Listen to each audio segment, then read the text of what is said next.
प्राचीन काल में वरदान देना या श्राप देना चलन में था। अच्छे और नेक कार्यों के लिए प्रसन्न होकर आशीर्वाद के रूप में वरदान दिया जाता था और वहीं किसी के गलत या धर्म विरुद्ध कार्यों के लिए श्राप दिया जाता था। रामायण में कुछ ऐसे ही श्राप का जिक्र किया गया है जिसके कारण रामायण की पूरी कहानी ने ही अलग मोड़ ले लिया था। आइए जानते हैं उन श्रापों में से एक श्राप जिसका रामायण की कहानी बदल डालने में एक अहम भाग रहा।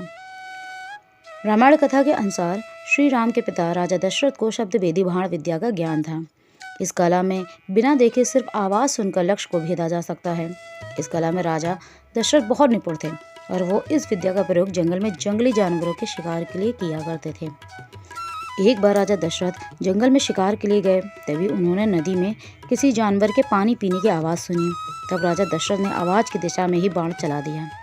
बाण चलते ही किसी मनुष्य के दर्द में चीखने की आवाज़ आई और राजा तेजी से दौड़ते हुए उड़ गए।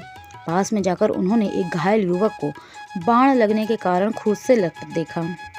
वो युवक कोई और नहीं बल्कि श्रवण कुमार थे, जो अपने अंधे बुजुर्ग माता पिता को कामड़ में बैठाकर यात्रा करा रहे थे। घायल युवक को देखकर राजा दशरथ को अपनी गलती का एहसास हुआ और उन्होंने श्रवण कुमार से माफ़ी मांगी। तब श्रवण कुमार ने कहा, नहीं राजन, मुझे अपना दुख नहीं है, पर मेरे अंधे माता पिता उधर प्यासे बैठे हैं, मेरा इंतज़ार कर रहे हैं, कृपया उन्हें जाकर जल पिला दीजिए। उनका मेरे सिवा और कोई नहीं है। यह कहकर श्रवण प्राण त्याग देते हैं। दशरथ लोटे में जल भरकर दुखी मन से श्रवण कुमार के माता पिता की ओर बढ़ चलते हैं। जब वह जल आगे करते हैं तो श्रवण के माता पिता को एहसास हो जाता है कि यह उनका पुत्र नहीं है। जब वह दशरथ से प्रश्न पूछते हैं कि तुम कौन हो, तुम मेरे पुत्र तो नहीं हो, तब दशरथ ने कहा कि नहीं, मैं आपका पुत्र नहीं हूँ। और वो शब्द भेदी बाण चलाने से लेके श्रवण की मृत्यु तक का सारा हाल कह सुनाते हैं।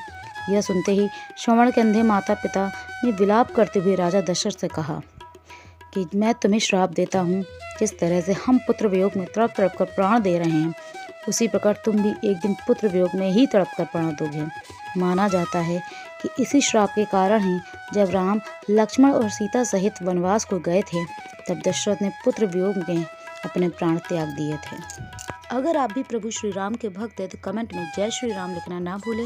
लाइक करें, शेयर करें और साथ ही साथ सब्सक्राइब का बटन दबाकर ऑल पर क्लिक करें, जिससे जब भी हमारा वीडियो आए सबसे पहले नोटिफिकेशन आप तक पहुंच जाए। जय श्री राम।